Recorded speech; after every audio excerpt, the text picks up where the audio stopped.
Hi everyone, my name is Julie or Egg Mama. Welcome to my channel. Today's video is just a simple reading wrap up where I talk about everything I read during the month of March. I honestly didn't read too much last month. I was pretty busy, had some traveling, and also just didn't have the time in general to sit down and read. So I only read 6 books, but there were some good ones mixed in there and some ones I'm really excited to talk about. So let's just get started.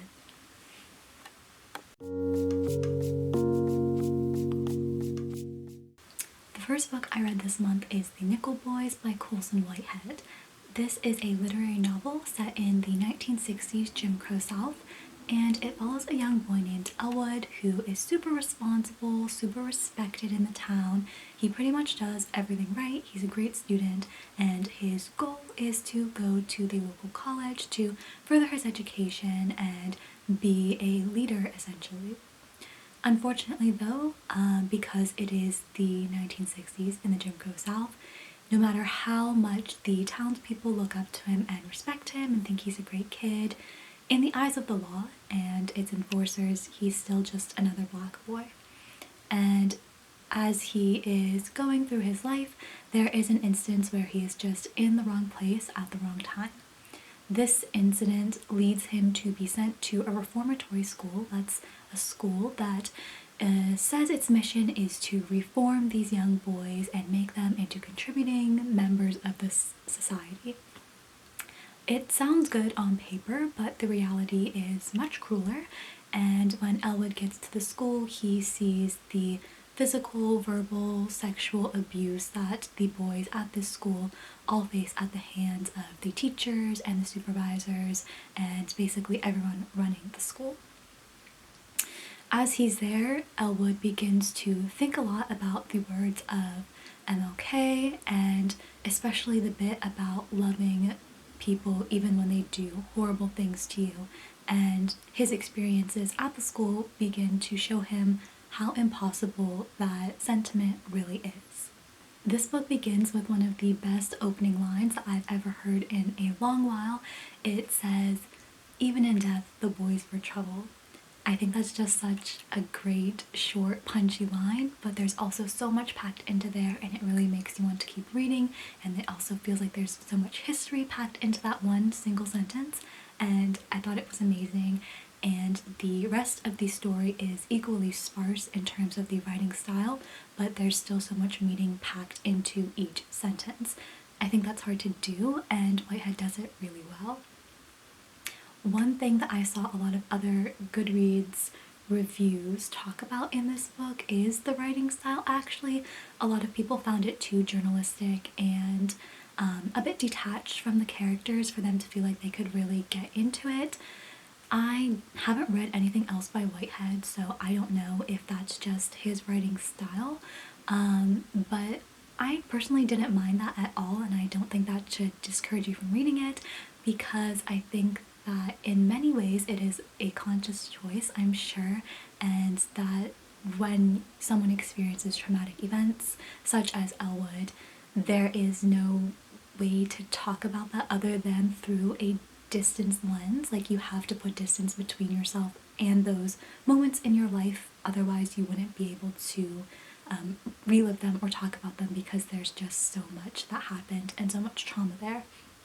So I didn't mind that at all. I really enjoyed the book. I mean, enjoy is like not a great word to use, but it was really well written. It's a story that I think everyone should read, and it is heavy, of course, but the way that Whitehead writes it does make it so it's not like really dense, and I think that that was just really well done and just a good book to start off the month with. I ended up giving it 4 stars, and that opening line is just going to stick with me for a long time. The next book I read in March is Spy Family Volume 2 by Tatsuya Endo. This is one of my favorite mangas at the moment. It is an action comedy that follows this man who is the world's best spy, essentially. His codename is Twilight, but his current alias is Lloyd Forager. And there are these fictional entities, the East and the West, and he's kind of in the middle of it, and he receives his most important but most difficult mission yet, and that is to get a wife and a kid so he can infiltrate this prestigious elementary school to get close to a target who has a kid who is at that same school. So as he is going through this mission, Lloyd decides to go to an orphanage. He adopts this cute little girl named Anya, and then he spontaneously runs into this woman named Yor and asks her to be his wife, and she, for her own personal reasons, decides to say yes, like it'll be good for me to, pretend to be part of this family as well. And the two of them settle into this sort of family life, but the catch is, of course, that Lloyd is a spy, and his wife, Yor, also happens to be a ruthless and famous assassin, and their adopted daughter, Anya, happens to be a telepath. So none of them know each other's true identities, except, of course, for Anya, because she can read minds, and it just opens the door to so much fun, so many misunderstandings, and little plot points, and it's action-packed, it's laugh-out-loud funny, and I love it. The way that Endo writes and particularly draws the characters and their facial expressions is just so amazing. There's like this little one of Anya being like, heh, and it's just so devious, and I love her for that. But yeah, all the characters are great, they're so lovable, there's the found family trope, and it also is action-packed without being heavy and existential the way other manga series like Jujutsu Kaisen, those are also action-packed and there's fighting and it's great, but I also cry while reading it because it's like too much sometimes, so this is just something I can pick up for like a good time, a light read, and it's really excellent.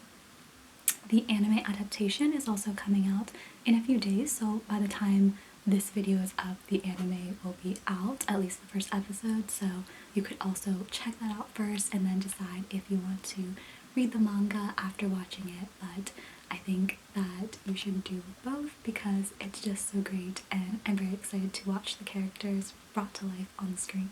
I don't usually rate manga because it throws off my end of the year statistics and ratings, and I care about that, but this is like a 4-star, 4.5 series all around. It's just so great, and this is only volume 2, so I'm really excited to see what happens as the series progresses. The next book I picked up is Winter in Sokcho by Elisa, Shua, Dusapin. This novel is set in the winter of a tourist town in South Korea known as Sokcho. It is on the border by North Korea, and it's usually pretty busy in the summer, but in the winter not many people are there. Our narrator is this woman who works at a guest house in Sokcho, like a small hotel, and she cooks and cleans and attends to the needs of the few visitors who are there braving the cold. One day, an unexpected visitor arrives. His name is Karen. He is a French artist, illustrator, and our narrator is half Korean and half French, so she finds herself drawn to this man, and the two of them begin this kind of complex and fraught relationship where they're kind of drawn to each other, but they're not really willing to like be next to and near each other at the same time. They're kind of resisting that closeness, and the narrator is showing him around her town and watching him watch her town through his eyes. This is a really short, atmospheric novel with short prose that relies more on what isn't being said more than what is being said. As I mentioned, this is a really atmospheric novel. It's definitely character-driven more so than plot-driven, so don't pick it up if you're looking for something super fast-paced and full of action. We are just following the narrator's daily life as she's waking up, making food, talking to her mom, talking with the artist who comes to visit, and there isn't a lot that's going on. Most of what's happening is in her head. And usually I don't mind that. I usually prefer character-driven books actually, but this one just felt a little bit lukewarm. Like in all aspects, I finished the book, set it down, and was like, huh, So I didn't have a strong reaction to it either way. It was definitely an easy read because the prose is so short and sparse, but it relies so heavily on the atmosphere that once I put it down, I wasn't really sure what to do with it now that I had lost that atmosphere and was just left with the narrator herself, Karen, the visiting artist, and the plot, which there wasn't much of. I wrote while I was reading this though that I liked the experience of reading this book more than the book itself. So I rated this book 3 stars, but I think it's maybe a little bit closer to a 2.5. I haven't decided yet. I enjoyed it, but I also don't think it's one that I'm going to think about much more in the future or really pick up to return to. The next book I read is The Plotters by Kim Eun-soo. This book follows the story of a man named Racing who was born in a trash can, and he was adopted by this man who goes by the name of Old Raccoon, who is a cranky and mysterious old librarian. But he isn't actually a librarian, he's actually the leader of this gang of assassins, and Racing grows up in this world of crime and all of that underground activity constantly surrounding him. Unsurprisingly, perhaps, he becomes an assassin himself when he gets older, and his jobs come in through these plotters, people who devise these plots and assassinations.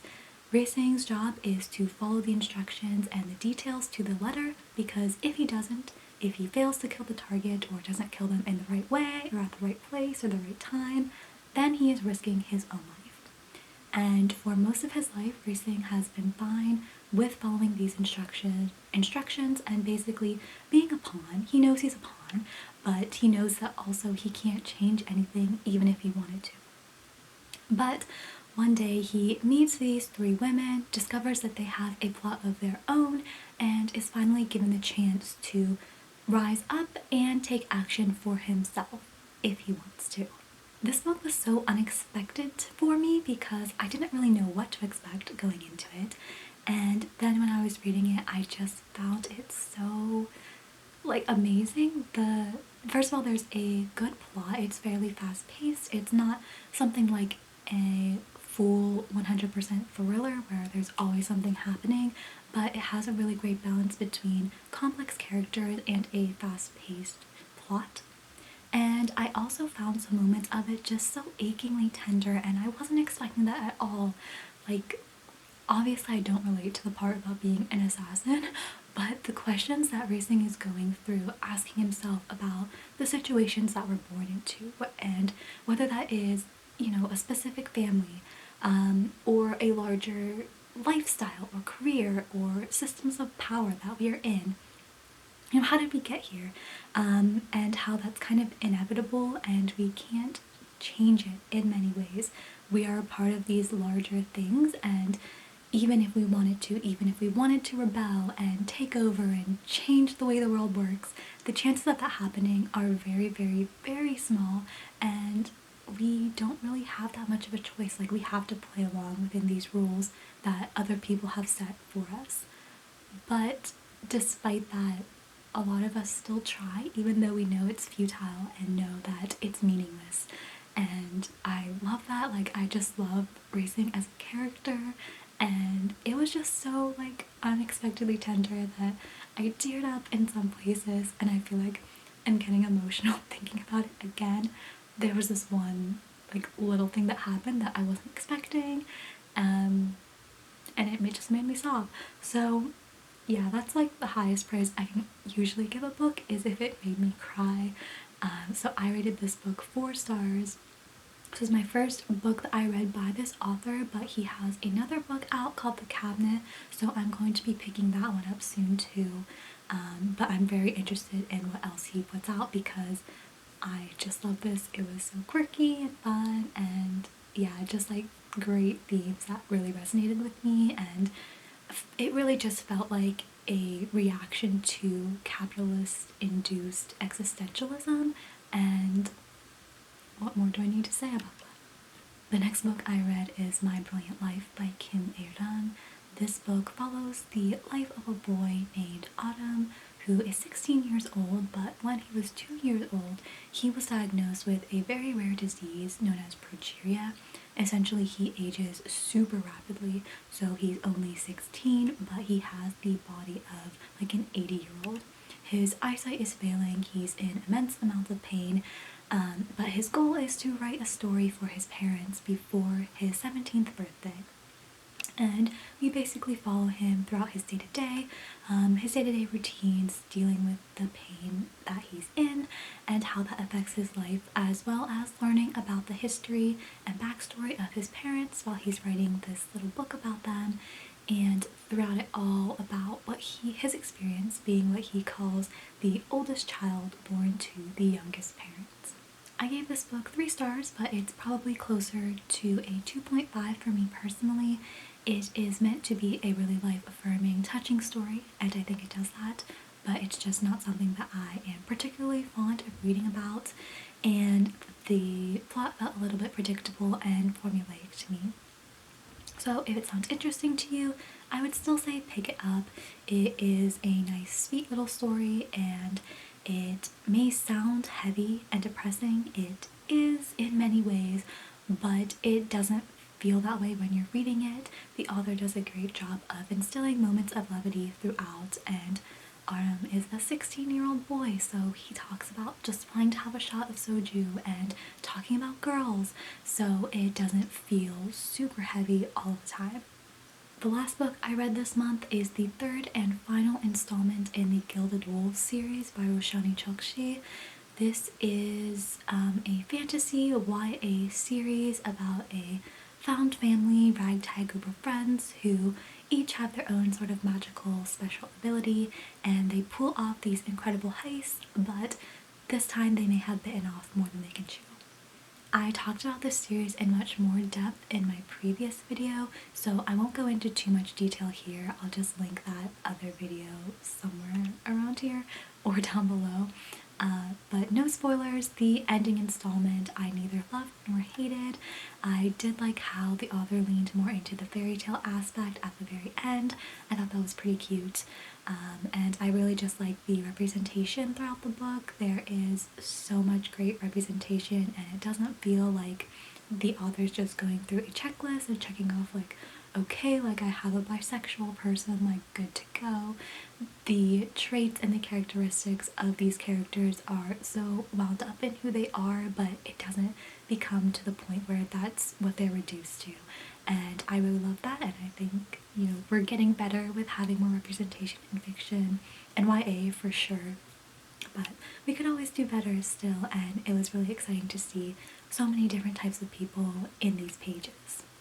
I gave this book 3 stars, which is the same rating I gave the other 2 in the series. It was a solid YA series, but not my favorite. But I would still say pick it up if you're looking for something really quick with some great characters.